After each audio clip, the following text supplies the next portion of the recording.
Hello दोस्तों, नमस्कार। आप सभी साथियों का स्वागत है आपके अपने यूट्यूब चैनल एक्सेस एकेडमी पर। आउटसोर्स और संविदा कर्मियों से जुड़ी हुई लेटेस्ट और बड़ी अपडेट इस वीडियो के माध्यम से आप सभी के साथ शेयर करने वाले हैं।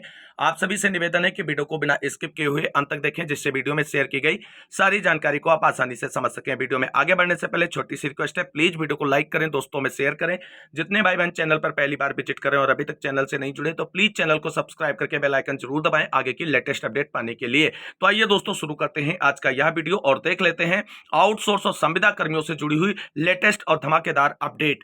तो साथियों, जैसा कि आप सभी लोग जानते हैं, उत्तर प्रदेश के 93 विभागों में कार्यरत 11 लाख संविदा और आउटसोर्सिंग कर्मियों को शोषण से निजात दिलाने के लिए माननीय मुख्यमंत्री योगी आदित्यनाथ जी की तरफ से विधानसभा में उत्तर प्रदेश आउटसोर्स सेवा निगम के गठन की घोषणा की गई थी और शासन स्तर पर आउटसोर्स सेवा निगम के गठन का प्रस्ताव भी तैयार कर लिया गया है। और कल जो कैबिनेट मीटिंग हुई थी उससे 11 लाख आउटसोर्सिंग तथा संविदा कर्मियों को पूरी उम्मीद थी कि आउटसोर्स सेवा निगम के गठन का जो प्रस्ताव तैयार हो गया उस पर कैबिनेट की मुहर लग जाएगी और आउटसोर्स सेवा निगम अपने जो है प्रभावी रूप में कार्यान्वित होने शुरू हो जाएगा। लेकिन कल की कैबिनेट मीटिंग आउटसोर्स और संविदा कर्मियों के लिए निराशा भरी रही, क्योंकि जो आउटसोर्स सेवा निगम के गठन का प्रस्ताव शासन स्तर पर तैयार हुआ वो कल की कैबिनेट मीटिंग में रखा ही नहीं गया। जब प्रस्ताव कैबिनेट के समक्ष आया ही नहीं तो कैबिनेट की मंजूरी उसे कैसे मिलती।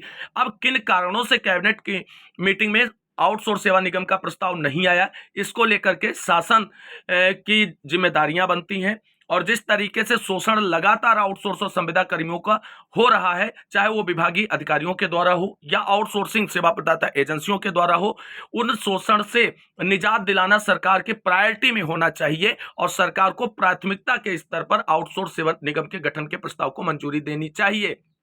खैर, कल की मीटिंग समाप्त हो चुकी है, निराशा हम लोगों के हाथ लग चुकी है। आउटसोर्स सेवा निगम के गठन का प्रस्ताव कैबिनेट में ना रखा गया और ना ही उसे मंजूरी मिली। सारी चीजें अब हम लोगों को प्रतीक्षा के लिए ही आगे प्रोसीड ऑन कर दिया गया है। अब बहुत सारे भाई बहनों का एक प्रश्न आ रहा है, क्या सर आउटसोर्स सेवा निगम के गठन का प्रस्ताव पास नहीं हुआ कैबिनेट में या कैबिनेट में नहीं रखा गया, क्या नई आउटसोर्सिंग भर्तियों पर रोक लग जाएगी? दोस्तों, नई आउटसोर्सिंग भर्तियां होंगी ही नहीं, लेकिन जिन आउटसोर्सिंग भर्तियों का विज्ञापन जारी किया जा चुका है उन भर्तियों पर किसी भी प्रकार की कोई रोक देखने को नहीं मिलेगी और वो भर्तियां पूरी तरीके से आगे जारी रहेंगी। तो इसको लेकर के किसी भी प्रकार का कोई डाउट नहीं रखना है कि आपको जो भर्तियां अंडर प्रोसेस हैं उन पर कोई रोक लग जाएगी। किसी भी प्रकार की कोई रोक नहीं लगेगी, आउटसोर्स सेवा निगम का गठन हो या ना हो।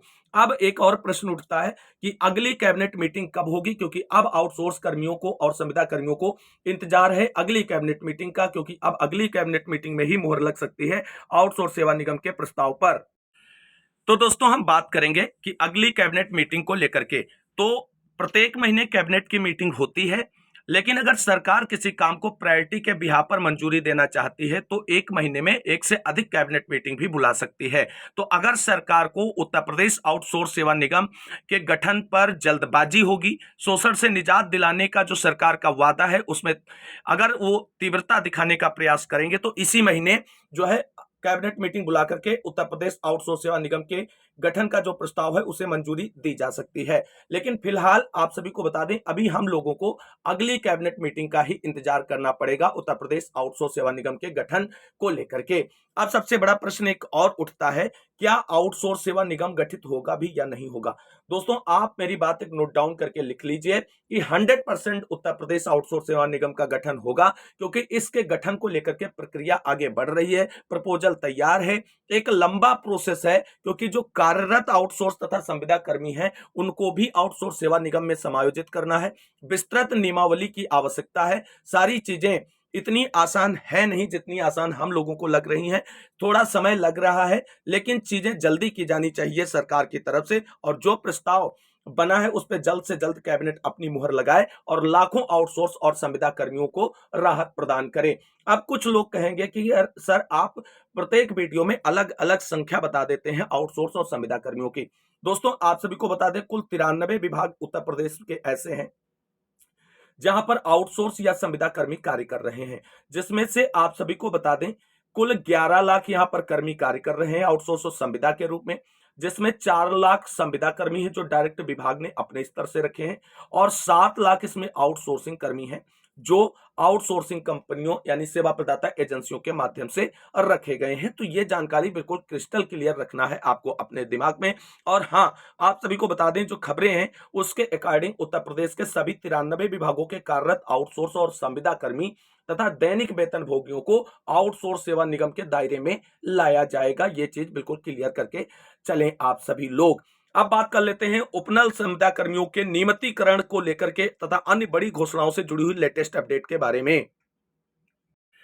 तो साथियों, यहां पर आप सभी लोग देख सकते हैं उपनल संविदा कर्मियों के लिए बड़ी अपडेट है। उपनल कर्मियों के स्थायीकरण को प्रक्रिया शुरू, शासन ने विभागों से मांगे रिकॉर्ड। उपनल कर्मियों का डाटा मंगवाया गया है। प्रदेश में 24,000 कर्मी उपनल के जरिए तैनात हैं।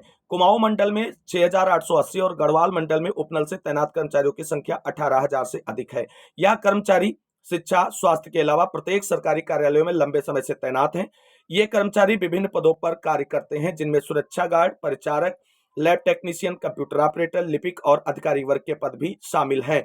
और आगे देख सकते हैं, उत्तराखंड के विभिन्न विभागों में तैनात उपनल कर्मियों के स्थायीकरण को लेकर के विभाग ने दस्तावेजी प्रक्रिया शुरू कर दी है। कुशल, अकुशल और उच्च कुशल में श्रेणीवार इनका डेटा तैयार कर भेजा गया है। साथ ही इनके सेवा काल की अवधि, कार्यरत विभाग और संबंधित विभाग में तैनात कर्मचारियों का डेटा फाइनल कर शासन को भेजा जा रहा है। प्रदेश में 25,000 से अधिक उपनल कर्मी तैनात हैं। मुख्यमंत्री पुष्कर सिंह धामी ने कुछ समय पहले उपनल के तहत विभागों में कार्यरत कर्मचारियों के स्थायीकरण की प्रक्रिया शीघ्र पूरी करने का आश्वासन दिया था। उसी क्रम में अब कुमाऊं और गढ़वाल मंडल के परियोजना कार्यालय से उपनल कर्मचारियों के सेवा काल की कुंडली तैयार की जा रही है। अधिकारियों के मुताबिक 3 श्रेणियों, अकुशल, कुशल और उच्च कुशल श्रेणी में कर्मचारियों का डाटा तैयार किया गया है। इसके अलावा उनके सेवा काल की अवधि 5, 10 और 15 साल के हिसाब से सूची तैयार की गई है। साथ ही ये कर्मचारी किन विभागों में तैनात हैं, इसका डाटा भी श्रेणीवार मांगा गया है। यह सभी रिपोर्ट उपनल परियोजना कार्यालय तैयार कर चुका है, जिसे शासन को भेजा जा रहा है। अब उपनल कर्मियों के नियमितीकरण को लेकर के अधिकारी लोग क्या बोलते हैं, तो शासन से उपनल के जरिए कार्यरत कर्मचारियों के संबंध में जानकारी मांगी गई है। हम पूरा डाटा तैयार कर चुके हैं, जिसे शासन को भेजा जा रहा है। कर्नल आलोक पांडे, सेवानिवृत्त वरिष्ठ क्षेत्रीय परियोजना अधिकारी उपनल, हल्द्वानी की तरफ से ये स्टेटमेंट यहाँ पर निकला है। दोस्तों, उपनल कर्मचारियों के नियमितीकरण के साथ साथ सरकार कई अन्य सुविधाएं भी उन्हें प्रदान करने जा रही हैं, जिसमें आप सभी लोग देख सकते हैं उपनल कर्मचारियों को 50 लाख रुपए का बीमा कवर भी मिलेगा।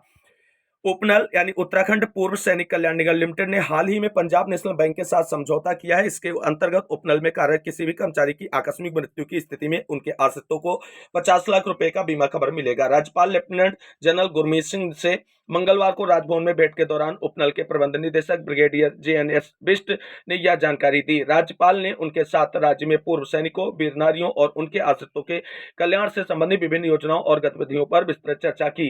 राज्यपाल ने कहा कि पूर्व सैनिकों, उनके आश्रितों और वीरांगनाओं की देखभाल करना हम सबकी जिम्मेदारी है। उन्होंने निर्देश दिए कि कल्याणकारी योजनाओं का 100% लाभ लक्षित वर्गों तक सुनिश्चित रूप से पहुंचे। ब्रिगेडियर बिष्ट ने बताया कि उपनल ने हाल ही में पंजाब नेशनल बैंक के साथ समझौता किया है। उन्होंने बताया कि उपनल पूर्व सैनिकों और उनके परिवारों के सामाजिक और आर्थिक सशक्तिकरण के लिए कई योजनाएं संचालित कर रहा है। इनमें व्यापारिक कौशल, व्यवसायिक कौशल विकास, रोजगार परक प्रशिक्षण, स्वरोजगार के अवसर और शिक्षा व चिकित्सा के क्षेत्र में सहायता सम्मिलित है। साथ ही उन्हें प्रदेश, देश एवं विदेश में भी रोजगार उपलब्ध किए जाने के लिए निरंतर प्रयास किए जा रहे हैं। तो कुल मिलाकर के उत्तराखंड सरकार की तरफ से 24,000 से अधिक उपनल संविदा कर्मियों के नियमितीकरण की प्रक्रिया शुरू कर दी गई है और नियमितीकरण के साथ साथ उन्हें कई बड़े लाभ भी मिलेंगे। इसके साथ साथ दोस्तों, तदर्थ शिक्षकों के भी नियमितीकरण को लेकर के बड़ी अपडेट यहां पर निकलकर सामने आ रही, जहां पर देख सकते हैं तदर्थ शिक्षकों के नियमितीकरण की राह खुली। खंडपीठ ने एकल पीठ का सरकारी मानदेय की नीति नहीं होने संबंधी आदेश कर दिया है निरस्त। ये खबर भी उत्तराखंड से निकलकर सामने आ रही, जहां पर देख सकते हैं राज्य के अशासकीय विद्यालयों में कार्यरत तदर्थ शिक्षकों को सरकारी मानदेय की नीति नहीं होने से संबंधित एकल पीठ के आदेश को हाईकोर्ट की खंडपीठ ने निरस्त कर दिया। ऐसे में 427 तदर्थ शिक्षकों के नियमितीकरण का रास्ता खुल गया है। दरअसल अल्मोड़ा के शासकीय विद्यालय में PTA शिक्षिका माया नेगी की ओर से मानदेय दिलाने को लेकर के हाई कोर्ट में याचिका दायर की गई थी। कोर्ट ने उसके प्रत्यावेदन पर विचार करने के निर्देश दिए। पदरिक्त नहीं होने के हवाला देते हुए विद्यालय प्रबंधन ने मानदेय देने से इनकार कर दिया। 2015 में एकलपीठ ने राज्य में पीटीए शिक्षकों को सरकारी मानदेय से संबंधित नीति नहीं होने के आधार पर याचिका को निरस्त कर दिया। माध्यमिक शिक्षक संघ की ओर से प्रांतीय मंत्री जनार्दन जोशी सहित अन्य ने याचिका में पक्षकार बनाने को प्रार्थना पत्र भी दाखिल किया है।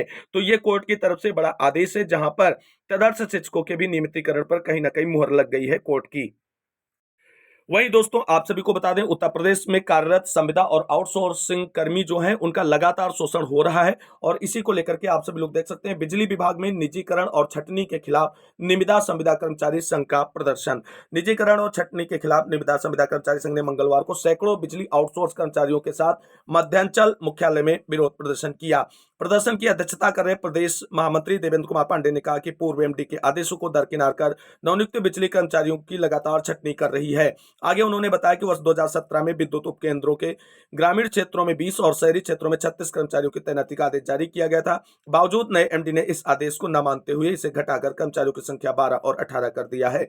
महामंत्री ने आगे बताया कि उपभोक्ताओं की संख्या बढ़ने के बाद भी कर्मचारियों की संख्या में कटौती की जा रही है। इससे जहां कर्मचारियों के साथ दुर्घटनाएं होने की ज्यादा संभावना है, वहीं उपभोक्ताओं की समस्याओं में भी बढ़ोतरी होगी। उन्होंने आगे कहा कि अगर कर्मचारियों की छटनी को जल्द नहीं रोका गया तो बड़े आंदोलन की रूपरेखा तैयार की जाएगी। इसके चलते बिजली व्यवस्था पूरी तरह प्रभावित होगी, जिसकी पूरी जिम्मेदारी मध्यांचल प्रबंधन की भी होगी। और यहाँ पर देख सकते हैं बड़े संख्या में आउटसोर्स संविदा कर्मियों की तरफ से ये धरना प्रदर्शन यहाँ पर किया जा रहा है।